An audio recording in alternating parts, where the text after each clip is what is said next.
Hi viewers, welcome to our channel. ప్రస్తుతం మనతో పాటు సీనియర్ జర్నలిస్ట్ దామ బాలా సార్ ఉన్నారు. వారితో మాట్లాడదాం. నమస్కారం సార్. సార్, ప్రధాని నరేంద్ర మోదీ గారు సిజేఐ చంద్రచూడ్ గారిని వినాయక చవితి సందర్భంగా ఆయన ఇంటికి వెళ్ళి కలవడం ఇప్పుడు దేశవ్యాప్తంగా కూడా చర్చనీయాంశంగా మారింది సార్. ఇండియా కూటమి వాళ్ళు పెద్ద ఎత్తున దీనిపైన విమర్శలు చేయడం, ప్రచారం చేయడం చూస్తూ ఉన్నాం. అసలు ఈ మీటింగ్ యొక్క ప్రధాన ఉద్దేశం ఏంటి అంటే, 3 రాష్ట్రాల ఎన్నికలు సమీపిస్తున్న వేళ ఈ మీటింగ్ కాస్త చర్చలకైతే దారితీసింది. మరి ఏంటి సార్ ప్రధాన ఉద్దేశం ఏంటి? 3 రాష్ట్రాలు హర్యానా, మహారాష్ట్ర, జమ్మూ కాశ్మీర్ ఎన్నికలు రాబోతున్నాయి. ఈ కాంటెక్స్ట్లో కొన్ని కేసులు సుప్రీంకోర్టులో పెండింగ్లో ఉన్నాయి. ముఖ్యంగా మహారాష్ట్రకు సంబంధించి డిఫెక్షన్ కేసు, అంటే పార్టీ మారడానికి సంబంధించిన కేసు పెండింగ్లో ఉంది. సో ఈయన దాన్ని త్వరగా తేల్చట్లేదు సిజే అని ఆల్రెడీ అసంతృప్తితో ఉన్నారు.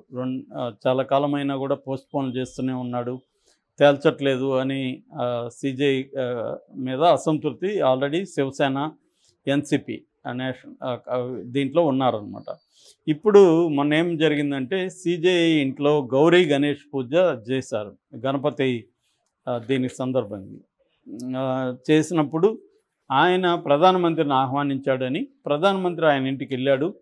వెళ్ళిన వాళ్ళు మామూలుగా పూజలకి వెళ్తే తప్పు కాదు, కానీ ప్రధానమంత్రి ఏం చేశాడు, కెమెరాలు తీసుకెళ్ళి 3 కెమెరా సెటప్ చేశారు. క్లియర్గా వీడియో చూసుకునే కూడా అర్థమవుతుంది. 3 కెమెరా సెటప్ చేసి వీడియో తీసి దాన్ని ప్రధానమంత్రి తన ఎక్స్ ఖాతాలో షేర్ చేస్తే దాన్ని బీజేపీ నేషనల్ వైడ్గా వైరల్ చేసింది.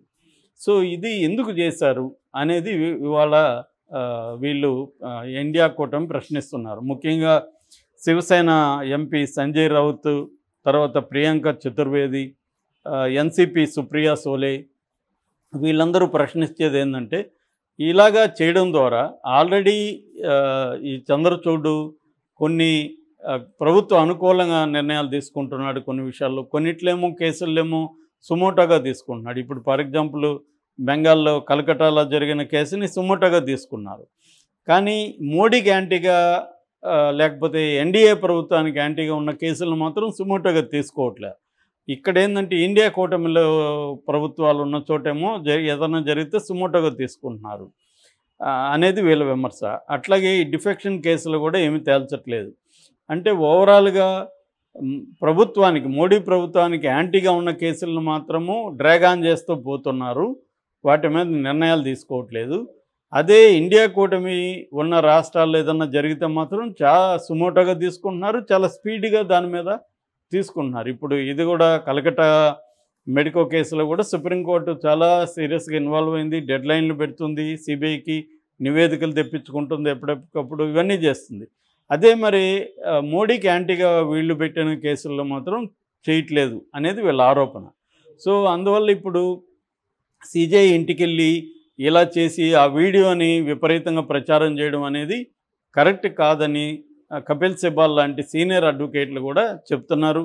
అట్లాగే ఇందిరా జైసింగ్ అయితే దీని మీద అదేంటి బార్ అసోసియేషన్ వాళ్ళు కూడా కంప్లైంట్ చేయాలి, వాళ్ళు కూడా ఆందోళన చేయాలి అని వాళ్ళు, ఇందిరా జైసింగ్ అనే సీనియర్ అడ్వకేట్ ఆమె కూడా అంటుంది. అంటే ఒక ఎగ్జిక్యూటివ్కి జ్యుడిషియరీకి మధ్య దూరం ఉండాలి. ప్రైవేట్ ఫంక్షన్లకి వస్తారు, లేదా పబ్లిక్ ఫంక్షన్లలో అనుకోకుండా కలుస్తారు, అంతవరకు ఆమోదనీయమే. కానీ దాన్ని కావాలనే ప్రచారం చేసుకోవడం, బీజేపీ ఎందుకు ప్రచారం చేసుకుంటుంది? సిజేఐతో వాళ్ళ ఇంటికి వెళ్ళడం ఒక ప్రైవేటు కార్యక్రమం. ఆయన ఏదో పూజ చేశారు వాళ్ళ ఇంట్లో, ఈయన ఏదో వెళ్ళారు, ఓకే. కానీ దాన్ని 3 కెమెరాల సెటప్ ముందే ప్లాన్ చేసుకున్నారు కదా. 3 కెమెరాల సెటప్ తీసుకెళ్ళి దాన్ని వీడియో షూట్ చేసి దాన్ని ప్రచారం చేసుకోవడం దేనికి ఈ పనికి వస్తుంది అనేది ఇప్పుడు, అందువల్ల సిజేఐ ఈ చంద్రచూడ్ మీద, సిజేఐ మీద డౌట్లు వస్తున్నాయి మాకు అనేది వీళ్ళు మాట్లాడుతున్నారు. దీనికి బీజేపీ కౌంటర్ ఇస్తుంది. దీనికి ఏం చెప్తుందంటే, బీజేపీ తిలక్, లోకమాన్య బాలగంగాధర్ తిలక్ 1893లో గణేష్ ఈ ఫెస్టివల్ని అప్పట్లో స్వాతంత్రంలో భావాల్ని రేకెత్తించడం కోసం మతాన్ని, హిందూ మతాన్ని ఆయన వాడుకున్నాడు. అందులో భాగంగానే గణేష్ చతుర్థిని వాడుకొని దాని చుట్టూ యూత్ని ఆర్గనైజ్ చేయడం కోసం, ప్రజలను ఆర్గనైజ్ చేయడం కోసం ఈ ఫెస్టివల్ని ఆయన తీసుకొచ్చాడు. అప్పటి నుంచి జరుగుతుంది, ఇదేమో మేము కనిపెట్టిన ఫెస్టివల్ కాదు. సో అలాంటిది ఒక గౌరీ గణేష్ పూజ ఆయన చేసుకుంటుంటే ఒక ప్రైవేట్ కార్యక్రమంగా వెళ్ళారు. వెళ్ళినప్పుడు ఇవాళ అందరూ కూడా ఎక్కడికి వెళ్ళినా దాన్ని షేర్ చేసుకుంటారు వీడియోలు తీసుకొని, అంత చేశారు తప్ప దాంట్లో ఏముంది? రెండోది మీ యూపీఏ కాంగ్రెస్ ప్రభుత్వం ఉన్నప్పుడు మన్మోహన్ సింగ్ తన ఇంట్లో ఇఫ్తార్ విందిస్తే అప్పుడు సిజేఐ బాలకృష్ణ వెళ్ళలేదా అనేది వీళ్ళు కౌంటర్ ఇస్తున్నారు. సో ఇక్కడ ఏంటంటే సిజేఐ ఇంటికి మోడీ వెళ్ళడం కరెక్టా కాదా అనేది ఒక చర్చ. రెండో చర్చ, సిజేఐ పక్షపాత ధోరణితో ఉన్నాడు, ఆల్రెడీ మోడీకి యాంటీగా నిర్ణయాలు తీసుకోవడం కానీ కేసుల్ని త్వరగా పరిష్కరించడం చేయట్లేదు. అదే మోడీకి ప్రోగా ఇండియా కూటమికి యాంటీగా ఉన్న వాటిని మాత్రం చాలా చొరవ చూపిస్తున్నాడు. కొన్నిట్లో ఎవరు పిటిషన్లు లేకపోయినా సుమోటోగా తీసుకుంటున్నాడు. కాబట్టి సిజేఐ మీదనే మాకు అనుమానాలు ఉన్నాయి అన్న ఈ ధోరణితో ఇండియా కూటమి వాళ్ళు మాట్లాడుతున్నారు. రెండోది బీజేపీ వాదనకి కూడా వీళ్ళు ఏకీభవించట్ల. ఆ మన్మోహన్ సింగ్కి దీనికి వెళ్ళినప్పుడు కూడా ఆయన ప్రైవేటు దీనికి మాత్రమే వెళ్ళాడు తప్ప దాన్ని బాలకృష్ణన్ కానీ మన్మోహన్ సింగ్ కానీ ప్రచారం చేసుకోలేదు. మేము కాంగ్రెస్ ప్రచారం చేయలేదు, మీరు ఇప్పుడు ఎందుకు దీన్ని ప్రచారం చేస్తున్నారు అనేది వీళ్ళు ప్రశ్నిస్తున్నారు. మామూలుగా మనకు తెలుసు మోడీ ఎక్కడికి పోయినా ఆయన రాజకీయ ఆలోచన లేకుండా ఉండదు. ప్రతి పని ఆయన రాజకీయంగానే ఆలోచిస్తాడు. ఆయనే కాదు, ఏ స్థాయిలో రాజకీయ నాయకులందరూ చేసే ప్రతి పని కూడా మనకు ఉపయోగం ఉంటుందా. ఇప్పుడు ఈరోజు మనం ఛానళ్ళకు ఎవరినైనా రాజకీయ నాయకుని పిలుస్తామనుకో, మన ఛానల్కి రావడం వల్ల ఆయన కెరీర్కో ఆయనకో ఉపయోగం ఉంటుంది అనుకుంటేనే వస్తాడు తప్ప మన కోసమే రాడు కదా. ఆయన రాజకీయ నాయకులు ఎవరైనా అదే చేస్తారు. సో మోడీ ఇంకా మోడీకి ఏంటంటే మోడీ బ్రాండ్ని ఆయన నిర్మించుకున్నాడు. మోడీనే ఒక బ్రాండ్, బీజేపీ కాదు. మోడీని చూసే ఓట్లు వేసేవాళ్ళు 50% పైన ఇండియాలో ఉన్నారు. సో ఆ బ్రాండ్ని ఆయన నిర్మించుకున్నప్పుడు ప్రతి చోట ఆయనకి ఎక్కడికి వెళ్ళినా ఆయన దాని వీడియో సెటప్, దానికి సంబంధించిన షూటింగు ప్లానింగు లేకుండా ఉండదు. ఆయన ఎక్కడికి వెళ్ళినా ఇవి చేస్తాడు. కాబట్టి దీన్ని కూడా ఆయన ఉపయోగించుకున్నాడు. నేను ఈరోజు గణేష్ చేశాను అంటే ఆయనకి దాంట్లో 2 కారణాలు ఉన్నాయి. ఒకటి, తాను గణేష్ పూజలో పాల్గొనడం అనేది వీడియో బయటికి వెళ్ళడం ద్వారా అశేష సంఖ్యలో ఉన్న హిందువులకి అప్పీల్ చేయడం, నేను గణేష్ పూజ చేశానని. రెండవది, సిజేఐతో నేను బాగున్నానని చెప్పడం, వాళ్ళ ఇంటికి పోవడం. సో ఇది జరుగుతుంది. నిజానికి సిజేఐ ఆయన ఎందుకు పిలవాల్సి వచ్చింది అనే దానికి ఏమీ ఆన్సర్ లేదు. ఆయన ఎందుకు పిలిచాడు అనేది ఇంకా ఆయన ఇష్టం. అది ప్రైవేట్ ఫంక్షన్లకి పిలవచ్చు. ఇప్పుడు మామూలుగా జడ్జెస్ నిజానికి చాలా జాగ్రత్తగా ఉంటారు. జడ్జెస్ పొలిటికల్ లీడర్లతో పబ్లిక్గా అపియరెన్స్ మీద వాళ్ళకి కూడా ఒక భయం ఉంటుంది. ఎందుకంటే రేపు పొద్దున ముద్ర పడుతుందని. అందుకని వాళ్ళు పబ్లిక్ అపియరెన్స్కి ఇష్టపడరు చాలామంది జడ్జెస్. ప్రైవేట్ ఫంక్షన్లకు వెళ్ళినా ఆ ఫోటోలు కానీ వీడియోలు కానీ బయటికి రాకుండా చూసుకోవడానికి వాళ్ళు ట్రై చేస్తారు.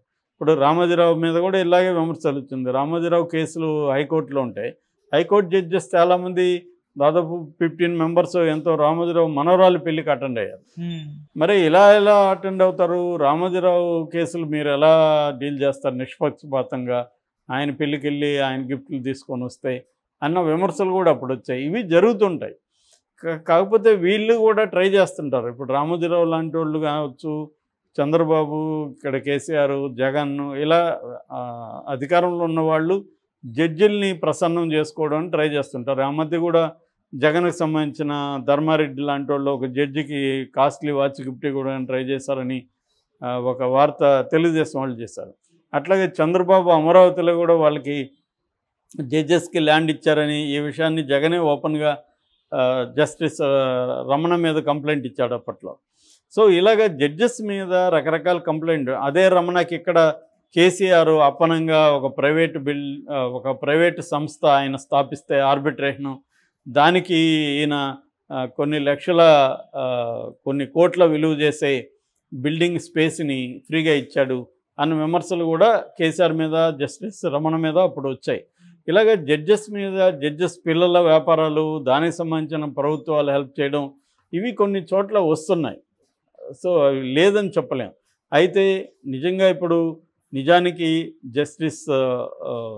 చీఫ్ జస్టిస్ మీద ఇప్పటి వరకు బీజేపీ వాళ్ళు కూడా ఎక్కువ విమర్శలు చేశారు. ఆయన చాలా విషయాల్లో ప్రభుత్వానికి వ్యతిరేకమైన తీర్పులు కూడా ఇస్తున్నారని కూడా విమర్శలు గతంలో కూడా వచ్చాయి. ఎందుకంటే ఆయన అనేక ల్యాండ్ మార్క్ కేసులు టేకప్ చేశాడు. నిజానికి ఆయన చాలా ర్యాడికల్గా ఆలోచించడం, ప్రజల దగ్గరికి న్యాయాన్ని ఎలా తీసుకెళ్ళాలి, జస్టిస్ని ఎలా తీసుకెళ్ళాలి అని ఆలోచించడం, స్పీడీ జస్టిస్ని ఎలా తీసుకెళ్లాలని ఆలోచించి ఇవన్నీ చేశాడు. అట్లాగే ట్రాన్స్జెండర్స్ విషయంలో, తర్వాత లైంగిక సంబంధాల విషయంలో కూడా ఆయన రాడికల్ తీర్పులు ఇచ్చాడు. దాని మీద కూడా బీజేపీ కూడా అసంతృప్తి వ్యక్తం చేసింది. ఇప్పుడేమో ఈ వివాదం నెలకొనింది. ఇది ముందుకు ఎలా వెళ్తుందనే చూడాలి. ప్రధానంగా వీళ్ళ అబ్జెక్షన్ అయితే ఆయన ప్రైవేట్ కార్యక్రమంగా చేస్తుంటే వీళ్ళకి పెద్ద అబ్జెక్షన్ ఉండేది కాదు. ఆయన దాన్ని పబ్లిక్గా వీడియో ముందే కెమెరాలు ఫిక్స్ చేసుకొని 3 కెమెరా సెటప్ చేయించి దాన్ని లైటింగ్ చేయించి వీడియో తీసి దాన్ని ప్రచారం చేసుకోవడం పట్ల వీళ్ళకి అబ్జెక్షను. ఇలా జరుగుతున్నప్పుడు